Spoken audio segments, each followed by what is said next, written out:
Welcome to this new series. I had the honour and privilege of spending a weekend at the British Superbike Championships at Thruxton, and I was hosted by True Heroes Racing.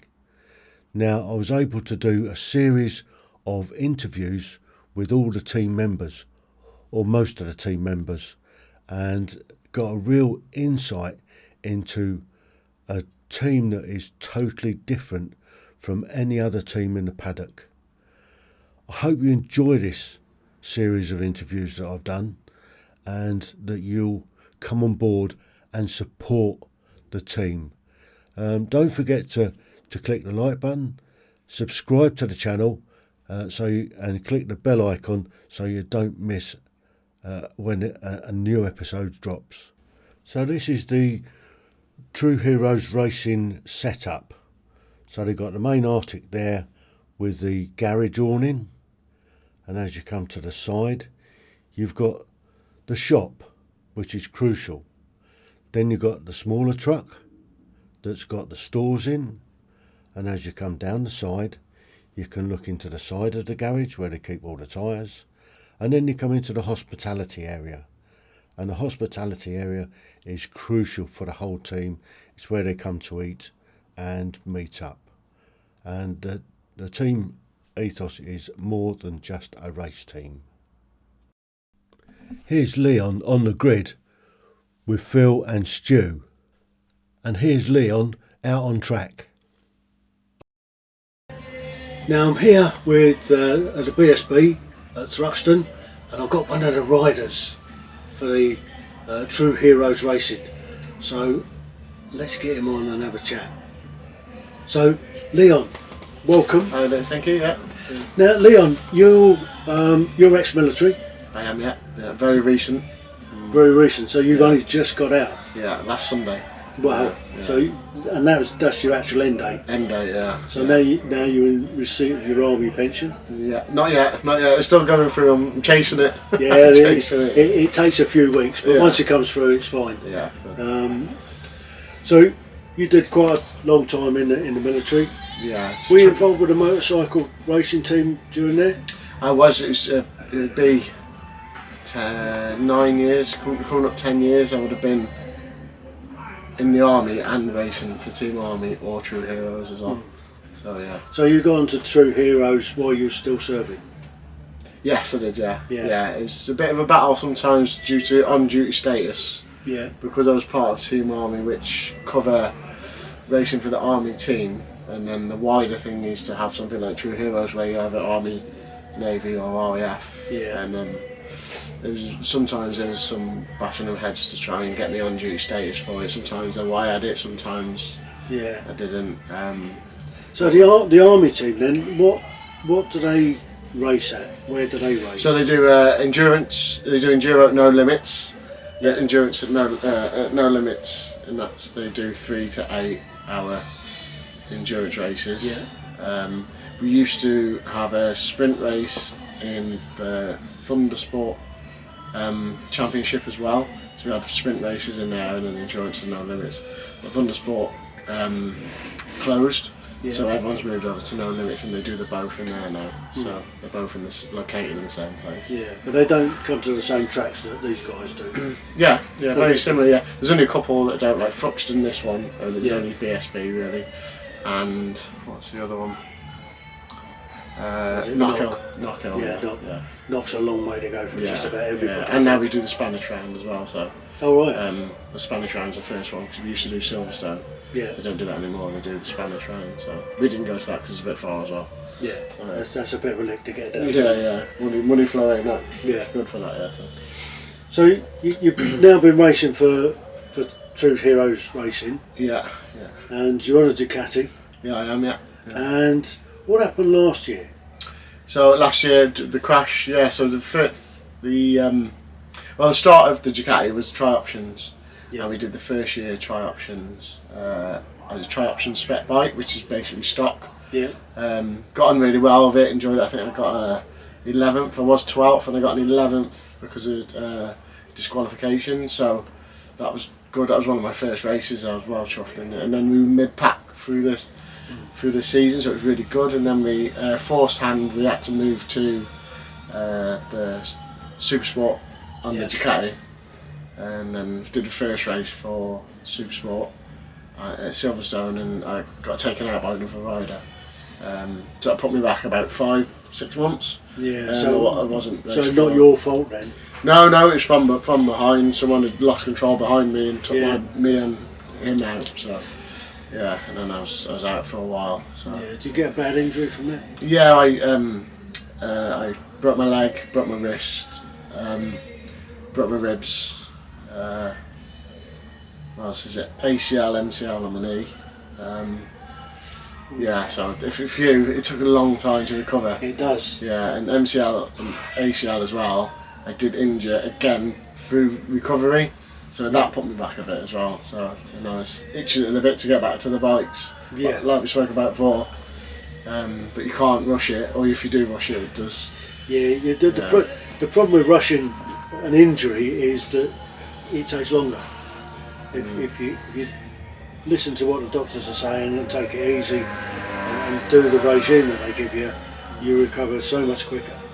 I injured it again just getting into a van, so I was getting confidence in my knee again. Yeah. And I'd got in as you get into the van, you put your foot up. Yeah. And you twist to get in, the handlebar, and that twist to get in motion. I tell you, I couldn't get out of the van when I got to work, so I was going to work. And I was out, and then some lady from the mess came out. She said, "Everything all right?" And I said, "No, I can't get out of the van. I couldn't put my leg down." So yeah, that's how painful it was. And yeah, and I was trying to come back to bike, so I thought, no, do you know what? I'm going to leave it for a while now. So when did you get back into the bikes? So the start of it would have been Thruxton last year here. So this was my first round last year here, and I went okay actually. I did go okay, but I feel and felt, and I was 6 months behind my teammate now. Yeah. Which was really hard to.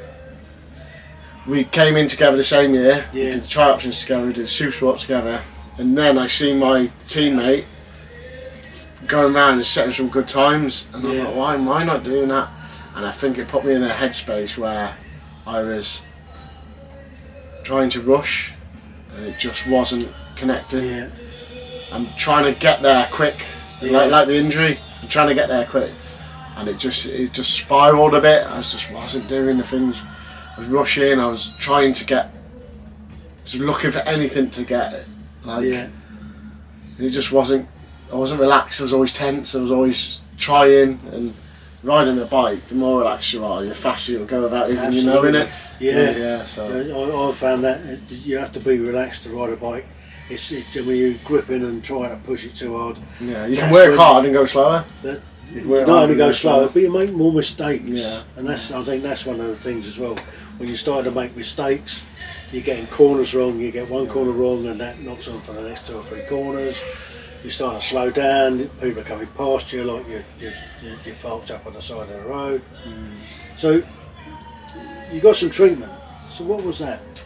Yeah. So a couple of members had mentioned something in the team in the garage area where I think I was just down. I was very much down because where I used to be and where I came back as. It was quite difficult after the injury as well, and I just thought it's not even my fault. So I was feeling down anyway. So it was mentioned that maybe seek advice. So I went to the Army Welfare Service, and then I got put into. I got directed towards a counsellor.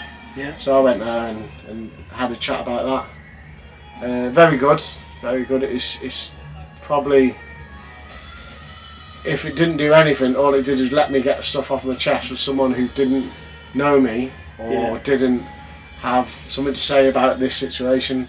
It was just a set of ears that somebody understands the problem that you've got, and then put a fresh pair of eyes on it. Yeah. To give you a different look at it. They weren't biased in any way. They were listening to me. And it was quite good because.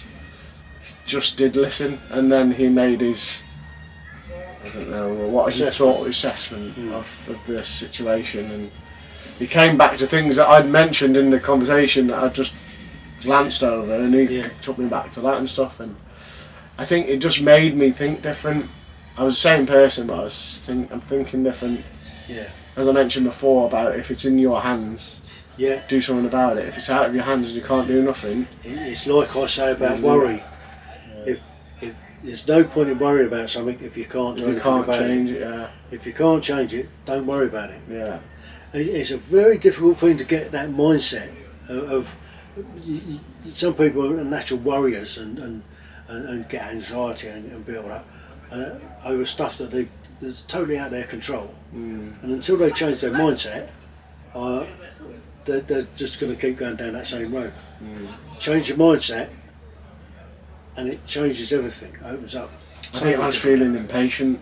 Yeah. I was impatient, and he could see that, and those previous things that happened that year as well, off track. So that was niggling me as well, and he just got to the nitty gritty of it. But like I said, it was just he gave me tools to how to think about things and how to react. And then as I've been complimented on it this year, how I'm approaching things and how I'm reacting to things, so it must have made a difference. I don't intentionally go, I would think about back to what Tom said and then I'm going to go and do it. I'd probably just naturally do that now. Yeah. And it must change your mindset totally. Yeah, mine's and has that helped with your riding? And your racing? It has, because I would get frustrated. But if it's in my control, like he says, change it. If it's out of control, like an OCD thing for me, I like to have it done this. If I wake up in the morning and say I want this done this way, this way, this way, if someone changes that, I can still achieve it, but I've got to do it a different way than I thought it. So that's on the bike. If it didn't work that way, then I'm gonna have to think of somewhere. Life, the bike, the racing, it's all you can just. I'm finding just to approach it a different way. There's not the way that you woke up and you brushing your teeth this morning thinking, I'm going to go and do it this way. It might not work like that. So it give me a few tools to think about when I'm thinking of things, and I don't know. To be complimented on how I've returned from it. I got a compliment today about it as well, because my last crash 2-3 weeks ago, I bounced back straight away, and some of the hierarchy were thinking that was going to be it, but I'd just come straight back and give it my all straight away. So And how did today go? You've had 2 sessions out there today. Oh, great, yeah. I've not felt this good on the bike for a while, and I just want it to keep going on, and I'll try and keep going on. So the setup of the bike now is how you like it.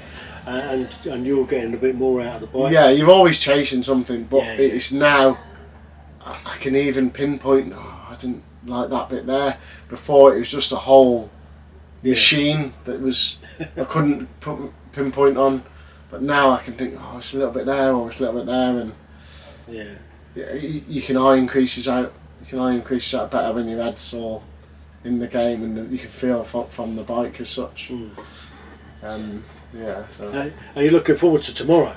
Yeah, definitely. I've never been in a good situation. Recently, I've not been in a good situation where I've hit the ground running this morning and this afternoon. I've gone in and thought it's Friday. I used to think, I'll break in a little bit Friday morning. I'll just change something maybe on it. This morning, I came in with the frame of mind last night working on the bike. I did something last year, I want to change that because I wrote it down, and I read it and I was like, I wanted to change that, so I changed it. And I did it this morning, I hit the ground running and I was on a good pace.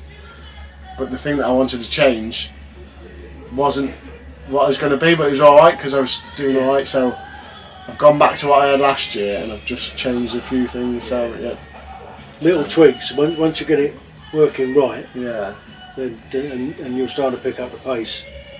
Just that little tiny adjustment to get that extra tenth of a second can make a lot of difference. It's like a lifetime trying to find your base setting. That's what I feel like since I started on the Supersport bike. A lifetime trying to find the base setting to get to then let's work from there. Yeah. I might have been up here, down here, down here, and now I feel like there's a base setting that I can actually go back to and just start from fresh if all else fails, if you know what I mean. So, So you're hopeful for the rest of the season? yes, yeah. I've crept up from my not being able to qualify, and this class we're in is unreal. There's some people in this class that are professionals, done it for years. Yeah. TT riders, superbike riders, super sport riders, professionals and that, and then you've got to try and hang on their coattails and hang on for dear life, and to get even to qualify is fantastic. Yeah. And today I feel like I'm in 2 places within the qualification, and it's feeling good. Just need to stay there. And so if you could qualify tomorrow and you get to race, I mean, and you complete the race distance, you can learn so much from just following other riders. Yeah, and another thing as well, if you don't qualify, your weekend's kind of over. You're a reserve, so you don't race on Saturday afternoon, you don't have warm-up Sunday morning, you don't have a race Sunday afternoon. So you're missing out anyway. So it's like a spiral, you can't get there because you're not out on the bike. Yeah. So you need to be qualifying to be able to be on the bike. Yeah, a lot of people don't know that. Yeah. So you just sit and watch everyone else go around, and that's not what I want to be doing. So, Well, I wish you all the luck for tomorrow. Thank you very much, and you'll be there watching. Yeah. Yeah. Top tip: don't fall off. Yeah. I'm not trying not to. Yeah. Thanks very much. Yeah. Okay. Thank you very much. Cheers. So there you go. That's a rider's perspective. So this is both bikes getting ready to go out onto the track. As you can see, it's a hive of activity. So they've been spending the last couple of hours just making final tweaks to the bikes, just getting everything ready. The riders are getting themselves into the right frame of mind. They've got their levers on, and they're just going out because they've qualified, and they're going out for the race.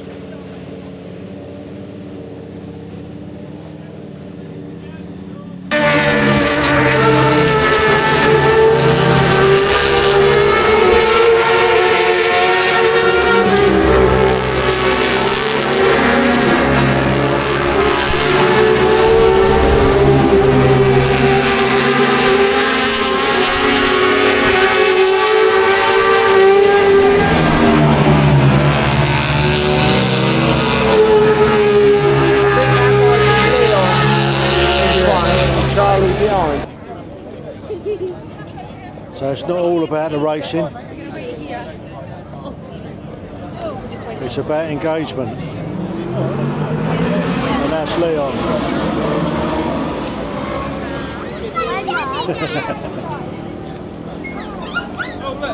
Leon being a superstar.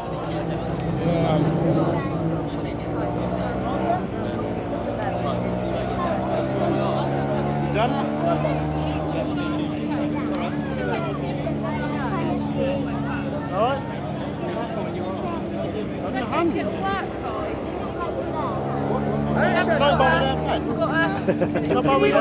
Is that okay? Have you got a colour you want? Oh, is it blue? No, not blue. Any colours are green. No, thank you.